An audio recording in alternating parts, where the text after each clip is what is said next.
awesome I got to be in an Infamous. Next. Is it hard for you to keep your voices separate for each character? Do you blend a lot? Do I what a lot? Do they blend together sometimes? Oh, you know, there are times when I'm afraid that like one character will sound too similar to another character, but like I usually ask the director, I'm like, is this sounding too much like this or this? And they're like, no, because that character would never say this line. So a lot of the times, like, it's not even really about the voice that you do, it's more about like the way you deliver the line. So that helps a lot. Next question. I see some chin scratching over there, like, what should we ask her? Phrasing. Yeah, phrasing. Was it fun to play Adia in Bravely Default? Like, her interactions with Ring a Bell? And also, she wants to know if you could do a Murgurger for us. Oh. Murgurger! That's like Adia's catchphrase. So, yes, Adia was awesome to play. Again, because she's another one of those like really strong, like feisty female characters, which I think we all need a lot more of those in our life. So, I just had like a lot of fun with her. Like, I don't know if you can tell, like sometimes I'll watch an actor or I'll hear an actor and I'll be like, they're having so much fun playing that role. Cause like, it just like seeps through their lines, you know, there's like an undertone of like glee. So like that's how I felt when I was recording Adia. And I really didn't have much interaction with the other actors in that game. Like I knew what the scenes were because the script was all up in front of me. But like for every session, I just recorded all of Adia's lines by myself. So I kind of had to like imagine what Ring a Bell sounded like and like imagine like how he would be talking and then just like respond in that way. So yeah, that's like one unfortunate thing about like video games with a budget, which is like every game this day and age, is like you have to record a lot of your lines solo, so you don't get to do that like fun like playing back and forth thing with the other characters. Hi, Megan. Hi. I personally know you as a Leaf fan. So can you tell me any like fun stories or like anything that happened with Leaf? When I was Leafa? Okay. So like the defining moment for Leafa, for me anyway, is when she finds out the true identity of Kazuto. And that was just, like that scene is just like so emotionally charged and it's so real. Like so much of anime is exaggerated or it happens in a world that would never exist or it's just completely made up. And even though Sword Art Online is like, you know, it has an element of like that totally made up world, like the real world that they exist in is like completely real to us. So just like that moment when she finds out the true identity is just, it's so raw, and it's so emotional, and so real. And I was kind of like, I don't know if I was scared, but I was like apprehensive about going into it because it was so like, I wanted to really like do it justice. And I don't know, I just like, usually that it's the same director that is the Put 'em on the Glass guy. He usually makes us do like one line at a time, and he's like so meticulous about every line. Like he'll make you do a line like 11 times in a row if he doesn't like it. And for this one, I was just like, I didn't think it would sound good if like, because it's so emotional, like I didn't want to break up every single line. So I just asked if I could like record them all as like one like monologue, and thank God he said yes. And I was like, I know I could do it. He's like, I don't know if it'll work. I'm like, no, I know I can do it. Like I just need to like get out like all that emotion at once and it'll sound really good. So he let me do that, and I was like crying at the end, but like holding it back because you can't like snot on the mic and stuff like that because that won't sound good. But yeah, that was like the most memorable part of recording Leafa. Crying. But yeah, I love Leafa, and I hope she has a boyfriend in season 3. She deserves it. I see some thumbs up back there, yeah. She needs some love in her life. Yes. We'll do you, and then you. Okay. What was your favorite line in Lautoka Magica? My favorite line in Lautoka Magica? Jeez, there's so many that like sometimes they all kind of like blur together. I mean, I don't think I really have a favorite line, but I do have a couple favorite moments. Like the animation in Lautoka Magica is just like, it blows my mind. Like when you see the witches and they're like all like it looks like a kaleidoscope. It's so beautiful. Like, how do they do that? So I love like anytime you see a witch, like just that animation I think is so cool. And then I just think it's kind of funny like when everything is going to hell and Kyubei's like, it's fine. It's like regular day at work for me. It's so Kyubei. Yes? I hope you don't mind me asking this, and I hope it doesn't offend you, but like... Oh no.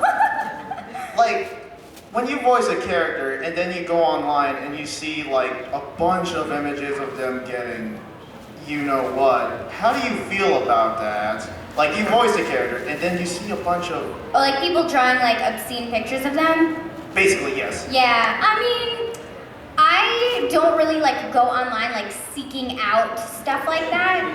So, honestly, I have only seen like one photo and it was something that like someone had tweeted to me and I was just like, really? Block? So, I mean, it's just, it's not like I'm seeing a picture of me like that, so I'm not like, oh my god, you know? But I am kind of like, you know, like, there's such a sweet girl, like, why do you want to look at her like that? But I guess just some people are into that. What are you gonna do? Yeah. How did you feel whenever the 4th season of Yugioh GX wasn't dubbed? Because Yubel was a larger part of the 4th season in Japan. Oh, you know, there's just like anything, it's just, I have like nothing to do with like what gets made, what comes to America. So it's just like one of those things where like you can't like harp on it. You just have to be like, you know, oh, what happened to me? You just have to be like, you know, like even though you wish that it happened, like you just have to like go looking for your next job, you know? I will tell you a funny story though about Yu-Gi-Oh! Zexal. Does anybody watch that? Zexal? No? What'd you just call me? Yu-Gi-Oh! Zexal? No? Yes, one person? Maybe two? Okay, then this may or may not be of interest to 99% of you. But, so Yu-Gi-Oh! Zexal, there are actually 2 dubs that exist of the first couple episodes. There is the one that was done in New York, which is the one that ultimately went on TV. And then there is like a secret one that was done in LA, and I was actually part of that. I played Tori, and like Johnny Young Bosch was in that. I think Vic Mignogna might have been in that. And it was kind of like a race to like see who could get Zexal on the air first. And New York unfortunately won, and like their version of Zexal is the one that aired. And ours will never see the light of day, so like that's a huge bummer. That was a letdown. But it's like, what are you gonna do? You know? It's just part of life. Johnny has a lot of clips. Huh? Johnny has a lot of clips from Tyson. He has a lot of what? Clips. Johnny has a lot of clips from Tyson. Yeah. What was it like working on Lautoka Magica when it was marketed as like this typical by-the-books magical girl anime? It just turned out to be something completely different. That's the cool part of Madoka, because it starts out as one thing, and I won't spoil it for people who haven't seen it, and then in episode 4, it like completely does a 180 and it gets very dark, and it's not like a cutesy magical girl anime anymore. It's like something much darker and more twisted. And my character, Kyubei, has like a lot to do with that. He's kind of maybe the instigator of that, depending on how you want to look at it. So, I love the show, and I have a soft spot for Kyubei because, again, like I said earlier, like all of your characters are like your children. So Kyubei's like my little pet cat creature thing. So I don't know. It was awesome to be part of an anime that's just not like pure like squee and has like a lot more like darkness and like questions about the universe and our existence, you know, stuff like that. Yeah. Yes. What was it like the first time you ever saw or heard your voice come out of a cartoon character? Oh my god, that was like surreal. I was like, ah! I mean, it's still kind of like, I can't believe that's me. It's a little weird, especially when I'm doing a voice. I'm like, no, that's me talking. It's weird to explain. Or like voices that I think will sound alike. People are like, I didn't even know that was you, but that sounds like you. And I'm like, wait, that doesn't sound like me? Because I don't think I sound like that, but I do think I sound like that. It's very weird. Yeah. One more. I see 2 more hands, and then maybe we'll do an auction for my 1 contract. You know you want to sell me your souls, people. Starting in 1 soul, 1 soul. I'm a big Fire Emblem guy, trust me, and I want to know. I'm sorry. They said that they heard your voice on Fire Emblem Fates, the trailer. Do you voice anyone on there? I don't even know what Fire Emblem is. Never mind it. Now, another question. I don't think that's me. But one more question. How do you feel when you guys voiced Elfeld? Elfeld was, I love Elfeld. And I should mention, I just posted a video on YouTube about voicing Elfeld. And I also have one up about voicing Lynn from Xenoblade. And I'm making like a lot more behind the scenes voice acting videos on my YouTube. So check that out when you can. You just search for my name, Cassandra Lee Morris. Spelled the right way, not the way it's spelled on the website for this convention. And you will find them. I've been to like 30 of ours. I don't understand. I don't know. But anyway, Elfeld is like, she's just so desperate, like to find somebody to marry her, but she's not embarrassed about it at all. Like after she wins a battle, she's just like, okay, sign the marriage certificate. So like, it's really fun to just be somebody like that quirky and kooky and just like let loose and just be like somebody that you would never be in real life. Like I swear I would never do that in real life. There is a contract with different anime. Yes, last question. What was it like voicing, because I know a lot of people don't ask you about this, but what was it like voicing Amy from Gargantia on Virtuous Planet? Amy's cool. You know, at first I was like kind of partial to the anime, because I was like, what is this, just Waterworld or something? But I liked it at the end. What? Oh yeah, no, sorry. I'm like referencing all these random things that people don't know about. But yeah, Gargantia's cool. I like it, and she looks so good in her little outfit. Wish I looked like that in a crop top, but I don't. But my handler would look like that in a crop top. Anyway, so okay, Aubrey, you wanted to do the auction, so Don't talk that fast though. started off at $1. Like no. $1. Starting off at realistically $1. $1, $1. $2, $2, 3, 4, 5, 6, 10, 10. We're jumping to 20. 11. He raised his hand for 20. Minimum bid was 20. 11. Oh, we have a 20. We have a 20. 20 back there. 21. 21. 21. 22. 25. Going 25. once. 30. 30 going once. 35. 35. She'll sign it however you want. 35 going once. 35 40. No, negative. No, sorry. No, sorry. There's an exit to your left. Going once. You were 35. 35. 35, going once. Yes. Yes.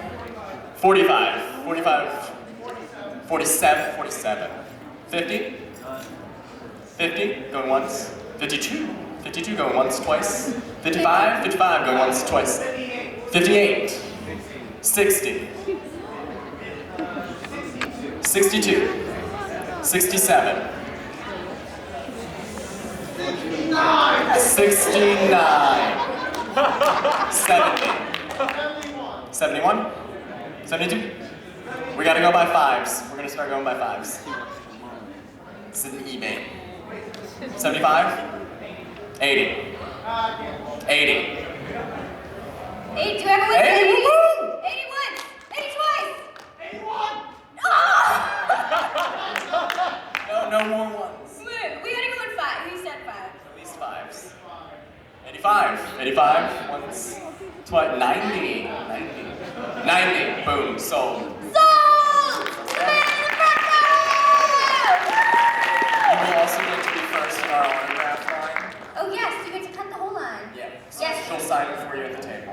Cool. Yes, right after this, I will be at the autograph signing area. So if you want to come say hi, come by. We can chat, we can chill. I will sign your games and your Blu-rays. Congratulate the man with the only And congratulate that man! Woo! Rosetta Stone it for the Japanese Cube voice actor. Thank you guys so much for coming to my panel. I have one other panel tomorrow where I raid your phones. Basically, I take your phones and I call your friends and your mom and your dad and I say all sorts of weird things and I take selfies on your cameras and I may or may not tweet weird things, so that's always a lot of fun. Thank you guys so much. Have a wonderful day and I'll see you at Autograph.